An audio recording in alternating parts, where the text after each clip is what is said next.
लेकिन सुनना बहुत कठिन काम है। लेकिन जिसने जीवन में ऐसे अवसर का लाभ उठा लिया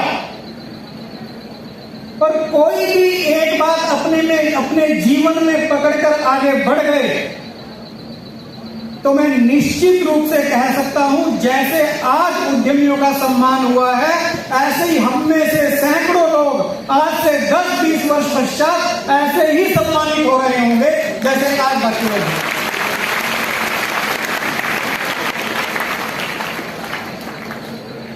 मित्रों, कुछ इवेंट्स, कुछ कार्यक्रम अपने जीवन के लिए टर्निंग पॉइंट बन जाते हैं, जो अपने जीवन की दिशा को बदल देते हैं। मैंने जीवन में क्या करना है, इसका लक्ष्य निर्धारण करने में हमारी सहायता करते हैं। तो मैं मानता हूं आज का ये कार्यक्रम भी उसी श्रृंखला में आपके जीवन की दिशा को बदलने वाला होगा। जब हम मैट्रिक में पढ़ते थे, तो हमारा प्रिंसिपल जब भी भाषण देता था मोटिवेट करने के लिए बच्चों को, तो वो बार बार एक ही बात कहा करता था कि पढ़ लिख लो भाई, कम से कम ITI में तो एडमिशन मिल जाएगा, कि पढ़ लिख लो, कम से कम ITI में एडमिशन तो मिल जाएगा। तो ऐसा प्रेस्टिजियस इंस्टीट्यूट ये ITI को माना गया है। आप किसी कम IIT से कम मत मानो अपने आप को। आप IIT की तरह ही इस देश को एक बहुत स्किल्ड वर्कफोर्स जो प्रोवाइड करती है, ऐसे हम ITI के विद्यार्थी हैं, बहुत प्रेस्टिजियस इंस्टीट्यूट के विद्यार्थी हैं।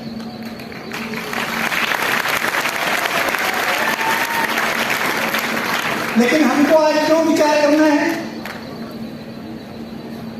मुझे अपने लिए विचार करना है, मुझे अपने परिवार के लिए विचार करना है।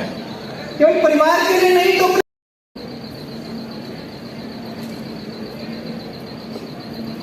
भारत माता की। एक बात तो समझ में नहीं आई भाई, धर्मेंद्र जी, ये क्या इंस्ट्रक्टर के बीच में खड़े हैं क्या? है? क्योंकि इतने लंबे समय तक 2 घंटे बैठे रहना, ये तो कमाल लिया भाई था।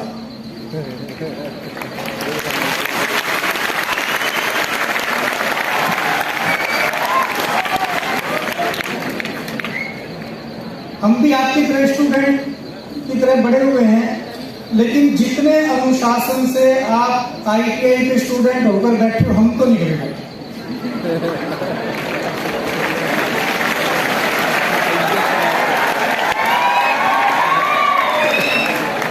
जिस दिन कोई आ जाता था ना बोलने के लिए, और प्रिंसिपल कह देता था कि चलो असेंबली के अंदर बैठो सब, और मन ही मन कितनी गालियां देते होंगे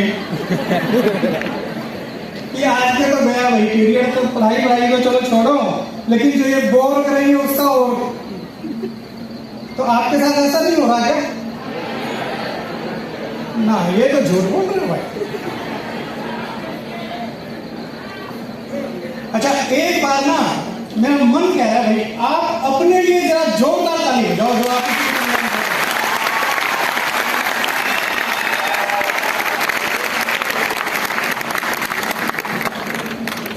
अच्छा, जिसको ये लग रहा है कि ये तो छोड़ दो जी, बहुत हो गया है, जरा वो हाथ खड़ा करो। देखो, सच बोलने की हिम्मत होनी चाहिए, जरा हाथ खड़ा करो। ये देखो कितना बड़ा हाउस है कि 2 घंटे से पेड़ और अभी बंद नहीं करने लग रहे हैं, तो इनके लिए भी जरा जोरदार ताली बजाओ, इनके साहस तो है बोलने का।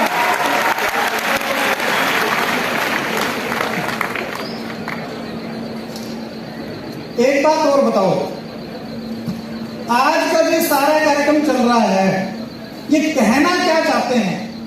ये बात जिसको समझ में आ गई वो जरा हाथ खड़ा करो। वे कार्यक्रम किस लिए है और अल्टीमेटली कहना क्या चाह रहे हैं? हमसे चाहते क्या आखिर ये जो सवेरे से दिखा रखा है, बोले जा रहे हैं, अल्टीमेटली क्या चाहते हैं हमसे? चलो बताओ, उधर से खड़े होकर जोर से बोलो। हाँ, खड़े हो जाओ, बताओ।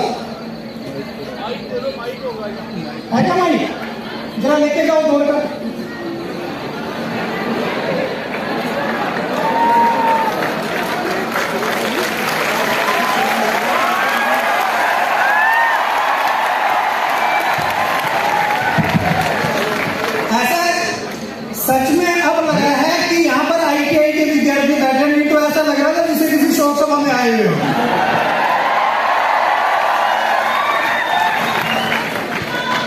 यहाँ आज आने के लिए स्वागत करता हूँ और मंच पे जो एक भावना लेके सब इकट्ठे हुए हैं कि हमारे बच्चे समझदार बने, लाइफ में आगे निकले, तो मैं इस मकसद के जिस जगह पे खड़ा हूँ मैं कोशिश करूँगा कि जो मैंने ज़िंदगी में प्रैक्टिकली जहाँ से चला जहाँ तक आया, जो एक्सपीरियंस किए वो आप लोगों से शेयर करूँ, क्योंकि एक्सपीरियंस में कुछ ऐसे होते हैं जिससे दूसरों को भी कोई ना कोई नई बात मिलती है। शुक्रिया। तो मेरा जीवन जब शुरू हुआ तो बड़े भाई के कपड़े छोटे होते थे, मेरे को मिलते थे, उसका मेरा पैर बड़ा होता था तो उसका जूता मेरे को मिलता था, वहाँ से मैं चला और जहाँ आज मैं खड़ा हूँ ज़मीन और आसमान का जितना फ़र्क है शायद वहाँ पहुँच गया। लेकिन सीखने की लालसा और अगर माँ बाप भी आपको मोटिवेट करते हैं तो कोई रुकावट नहीं। शुरुआत में एक मैडम ने बहुत अच्छी बात कही थी कि अगर हम सोच लें कि ये हमने करना है तो वो हो जाएगा, उसको कोई रोक नहीं सकता।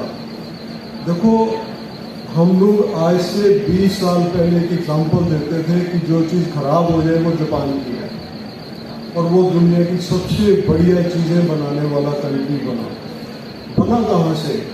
उन्होंने अपने यहाँ जो टेक्निकल नॉलेज दी उसके अंदर उन्होंने बच्चों को रिवर्स इंजीनियरिंग सिखा दी। वहाँ जो जापान का पहले प्राइम मिनिस्टर थे उन्होंने एक चीज़ पैदा कर दी कि आप दुनिया की बढ़िया से बढ़िया मशीन को अपने इंस्टीट्यूशंस में लाओ, उसको खोलो, बच्चों को दिखाओ, उसको बनाने वाले पुर्जे उनको समझाओ, चीज़ें अपने आप बननी शुरू हो जाएंगी, बच्चे उसी के अंदर अपने आइडियाज लेके उसको इम्प्रूव करेंगे। तो ये मैं एक एग्जांपल दे रहा था। असली चीज़ है कि जो मेरे परिवार की ज़िंदगी में उसकी तरफ आता हूँ। मैंने अपने फादर को काम करते देखा, खाली हाथ पाकिस्तान से आए थे और यहाँ जब आए तो एक तरह से नौकरी ढूंढ रहे थे, कोई साधन बन नहीं रहा था। मेरे दादाजी कभी घी का काम करते थे, इन्होंने सड़क के किनारे बैठ के घी बेचने का काम शुरू किया, एक टीन लाना और उसको बेचना। पंजाब नेशनल बैंक से मेरे परिवार का नाता 70-80 साल इसलिए रहा कि कहीं लाहौर पंजाब नेशनल बैंक में 3000 रुपया पड़ा था जो वो हमारे घर अमृतसर देने आए कि ये आपका पैसा है, जहाँ से ये काम की शुरुआत करी। तो मेरे फादर के अंदर, मेरे तायाजी के अंदर काम करने की जो भावना थी मैं उन बच्चों से शेयर करूंगा। उनके अंदर ये भावना थी कि जो मैं काम कर रहा हूँ उसकी खोज करनी चाहिए, इसका शुरुआत कहाँ से है। वो देसी घी का काम करते थे। वो कहते कि हम ढूंढते ढूंढते बिहार में दरभंगा तक गए कि नदी में किश्ती में बैठ के पार गए और हमें फर्क ये मिला कि 50 किलोमीटर पहले जो घी 250 रुपये में मिलता था एक मन, वो वहाँ पे 160 मिल रहा है। तो इनोवेशन वाले तरीके से वो अपने काम में आगे बढ़े। मैं अपने फादर के साथ 1970s में चावल के काम में आया। छोटा सा हमारा शैलर था, राइस मिल किराए पे भी। लेकिन जब वहाँ मेरी ड्यूटी लगी तो मेरे को रात को फैक्ट्री में सोना और वहीं से अपना सुबह मुँह धो के तैयार होकर कॉलेज जाना। तो इस तरह मेरा वो कैरियर रहा। फैक्ट्री के अंदर मैंने सबसे पहली चीज़ देखी कि मशीन अपने अंदर चावल को वापस क्यों गिराती है। जिस मशीन का काम है कि चावल को आगे लेके जाना, वो आगे की बजाय अगर वापस गिरा रही है तो एनर्जी भी वेस्ट हो रही है और टुकड़ा भी बढ़ रहा है। तो अगर आप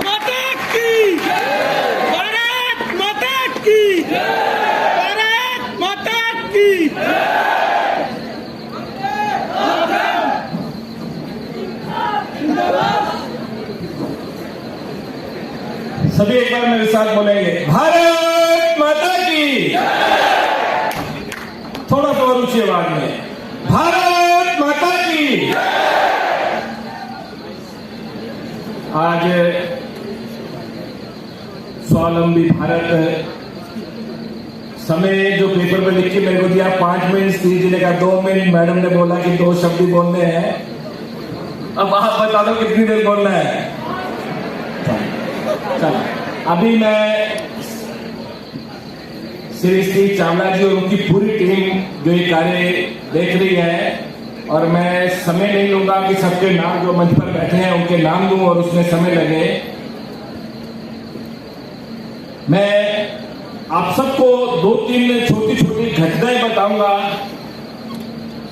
जो मेरे को प्रेरणा देती है। मैं यहां से एक दिन काछवा से वापस आ रहा था, तो काछवा के पास रास्ते में पुंडरा गांव आता है।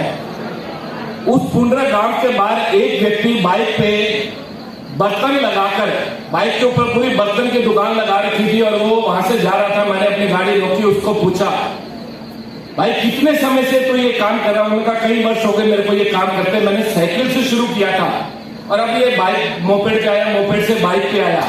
मैं कितने रुपए सारे दिन के अंदर कमाए जाते हैं? 2 साल पुरानी बात है। तो करते मैंने जब शुरू किया था 100-150 रुपए बचते थे। आज मेरे को सारे खर्चे निकालने के बाद, बाइक के खर्चे निकालने के बाद 1000-1200 रुपए प्रतिदिन बच जाते हैं। मेरे को बहुत अच्छा लगा कि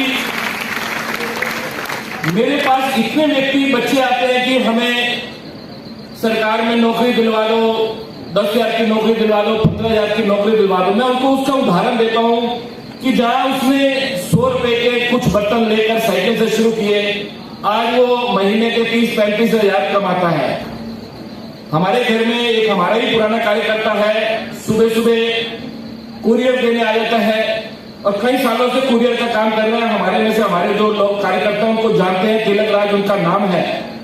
हमारे साथ बचपन में शाखा गया तो कुरियर देने आया और मैं देखा कि त्योहार का दिन, दिवाली का दिन, कोई भी त्योहार हो, उसकी कोई छुट्टी नहीं, रविवार हो, कोई working day, non working day, वो हर रोज अपना सुबह से लेकर 8 बजे से रात को 8-9 बजे तक कुरियर सर्विस देता है। मैंने उस आपको दिल से नमस्कार। बात अभी कर रहे थे भारत उद्यमिता दिवस पे, आपको आत्मनिर्भर बनाने की। भाई लोगों, कोई किसी को कुछ नहीं बनाता, खुद करना पड़ता है। हम लोग वर्को वाले या और बकरंगी वाले सिर्फ असिस्ट करेंगे। आपको भी राहुल सिंगला जी ने अपनी बात बताई, राहुल अपना विजय सेठिया जी ने बताई, सतीश चावला जी ने बड़ी डिटेल में बताई। तो मैं सीधा आपसे हरियाणवी में डिस्कस करूंगा। मैं गाँव और गाँव की बात करूंगा, ठीक है?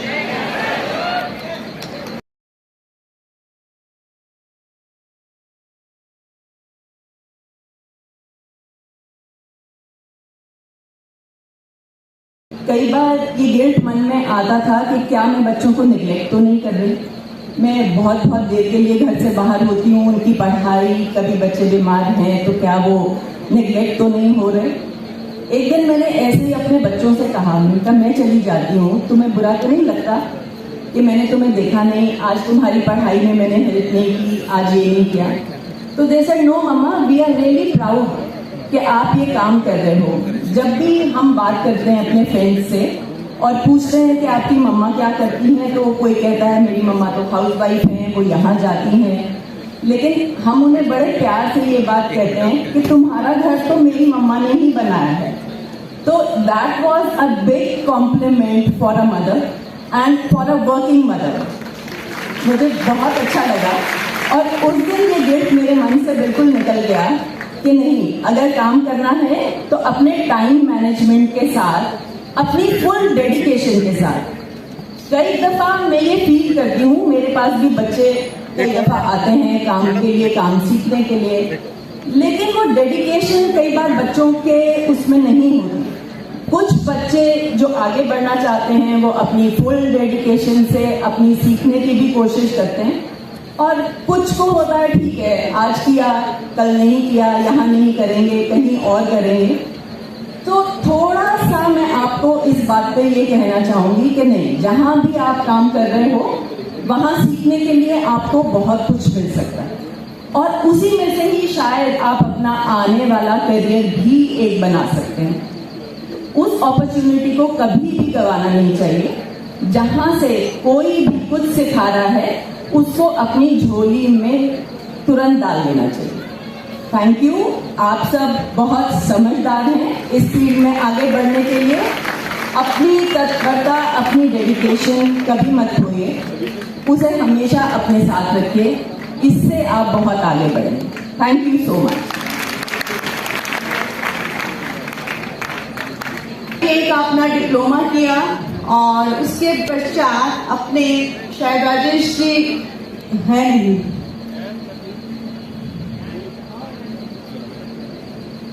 चलिए कोई बात नहीं। सर आप कृपया स्थान ग्रहण करें।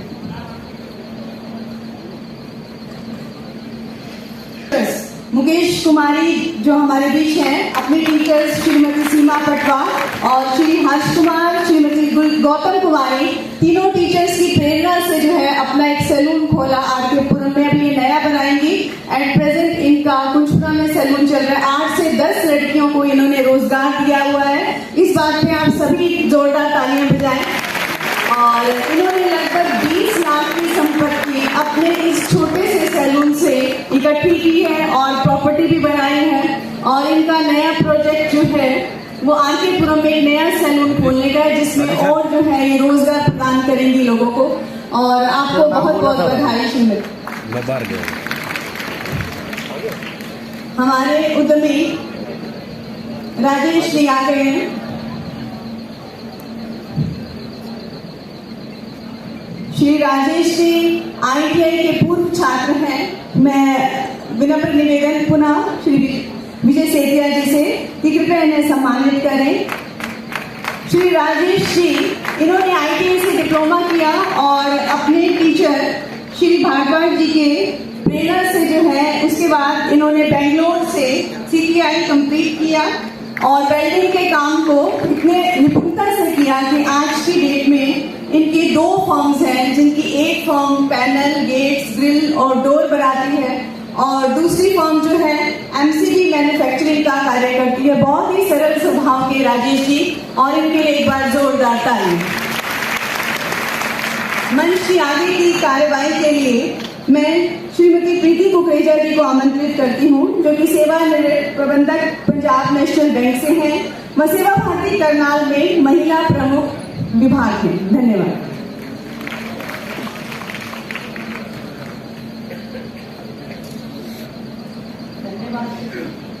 सादर वंदे। आज के स्वावलंबी भारत अभियान के अंतर्गत मैं श्री जगजीत सिंह जी, जो पंजाब नेशनल बैंक के मंडल प्रमुख हैं, करनाल और यमुनानगर की 95 ब्रांचेस, उनके मार्गदर्शन में अच्छा कार्य कर रही हैं और जिनमें 14,000 करोड़ का बिजनेस है। PNB दोनों जिलों में अग्रणी बैंक है। अब किसी भी उद्योग को चलाने के लिए पूंजी को अगर रीढ़ माना जाए तो इसमें कोई अतिशयोक्ति नहीं होगी। और आज के युवा को उद्योगों को चलाने के लिए किस प्रकार बैंकों से आसानी से फाइनेंस प्राप्त कर सकते हैं, इस विषय पर विस्तार से जानकारी देंगे श्री जगजीत सिंह जी, हमें अवगत करवाएंगे।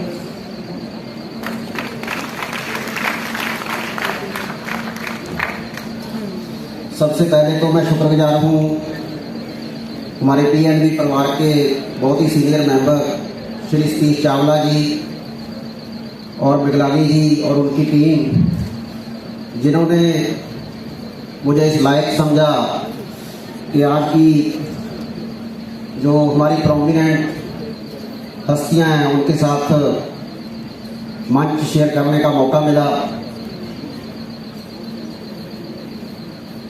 मैं अपने 8-10 मिनट के प्रोग्राम में थोड़ा बच्चों से ज़्यादा कनेक्ट करने की कोशिश करूंगा। सभी बच्चों से रिक्वेस्ट है कि थोड़ा सा आपस में अगर बातचीत कम कर सकें, जितना आप मेरे साथ कनेक्ट कर सकें तो बहुत अच्छी बात है।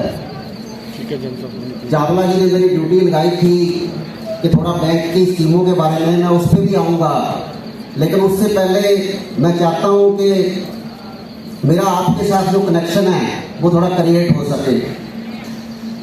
बेहतरीन माहौल के बीच में अपनी जो शिक्षा ग्रहण कर रहे हो, जब 2047 में हमारा मुल्क आज़ादी का 100वां साल का जश्न मना रहा होगा, तब आप भी अपने कैरियर के पीक में होंगे, इसमें मुझे कोई दुविधा नहीं है।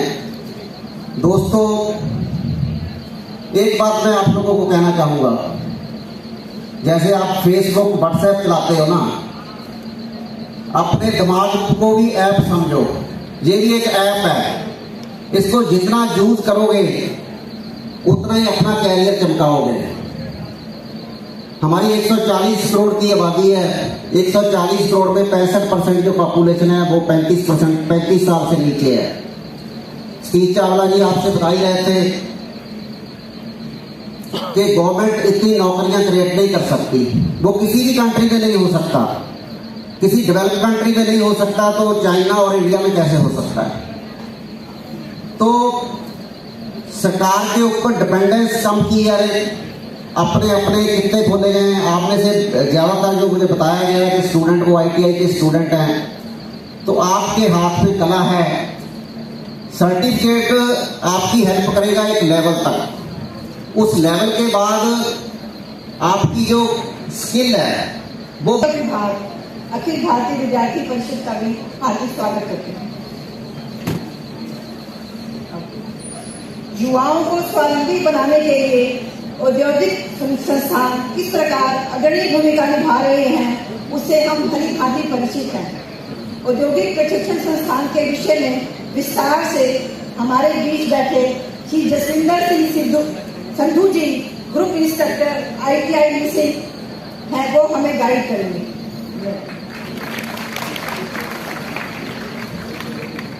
धन्यवाद मैडम जी। मंच पर विचारमान श्री संजय बटला जी, राजेश गोयल जी, प्रिंसिपल श्री धर्मेंद्र जी, राकेश भाटिया जी व समस्त स्वावलंबी भारत अभियान से जुड़े सभी विद्वान, सम्मानित मंच, प्यारे छात्रों, सभी का हार्दिक अभिनंदन, हार्दिक स्वागत। ये पूरे का पूरा कार्यक्रम ITI के लिए है और हमारी एक टैगलाइन है, कुशल भारत कौशल भारत तभी बनेगा आत्मनिर्भर भारत। स्वावलंबी भारत अभियान देश में रोजगार और स्वरोजगार के अवसर पैदा करने हेतु ठोस कदम उठाने के लिए एक महत्वपूर्ण पहल है, जिसे आर्थिक, सामाजिक और राजनीतिक क्षेत्र में काम कर रहे अनेकों संगठनों के द्वारा प्रारंभ किया गया है। भले ही भारत को आज विश्व का युवा राष्ट्र माना जाता है, लेकिन इसके बावजूद भारत के आर्थिक विकास के लिए बेरोजगारी सबसे बड़ी चुनौती है। भारत के पास कौशल विकास, नवाचार, अनुसंधान और विकास के माध्यम से एक ऐसा वातावरण बनाने के अलावा कोई विकल्प नहीं है जिसमें भारत के युवा अपनी ऊर्जा पहचान कर स्वयं में दूसरों के लिए रोजगार पैदा करें। आत्मनिर्भरता और स्वावलंबन की जो इसके अंदर उत्कंठा है वो हम देखते ही बनती है कि इस छात्रा का नाम हमारे लिस्ट में नहीं था और इसने खुद से अप्रोच किया कि मेरा एग्जाम्पल जो है बाकी छात्राओं के लिए बहुत ही प्रेरणादायक रहेगा और इस छात्रा को बहुत बहुत बधाई।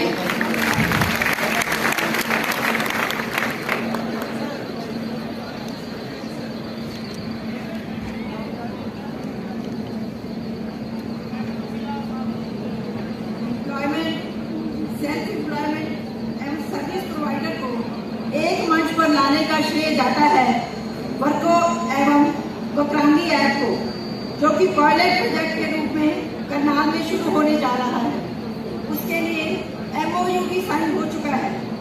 इन सेवाओं से न केवल कस्टमर लाभान्वित होंगे बल्कि यह सर्विस प्रोवाइडर्स के लिए भी वरदान सिद्ध होगा। अब मैं आमंत्रित करती हूँ वर्को ऐप के प्रतिनिधि श्री सुभाष बंसल जी से, जो दिल्ली से आए हैं, और वे कृपया आए और इस ऐप की कार्य प्रणाली को विस्तार से समझाएं। श्री बंसल जी।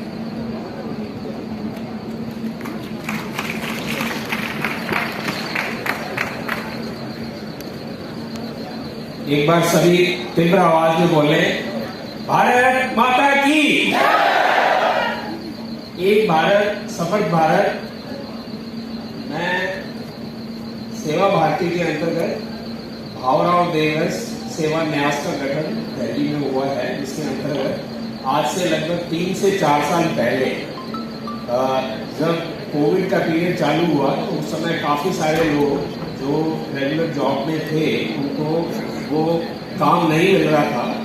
उस समय समर्थ भारत के नाम से एक गठन किया गया, जिसके अंतर्गत जो हाथ से किए जाने वाले काम हैं उनके लिए हमने दिल्ली NCR में ट्रेनिंग सेंटर चालू किए।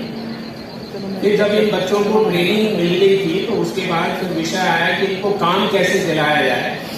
तो काम दिलाने के लिए आजकल मोबाइल ऐप का जमाना है, तो उसी के अंतर्गत वर्को ऐप के नाम से, वर्को यूजर है ऐप का नाम, तो उसके अंतर्गत जितने भी इस तरह के काम कर सकते हैं उन बच्चों को ऐप के द्वारा उनको काम दिलाना, तो जिनको चाहिए वो बुकिंग करते हैं और वो सर्विस दे पाते हैं।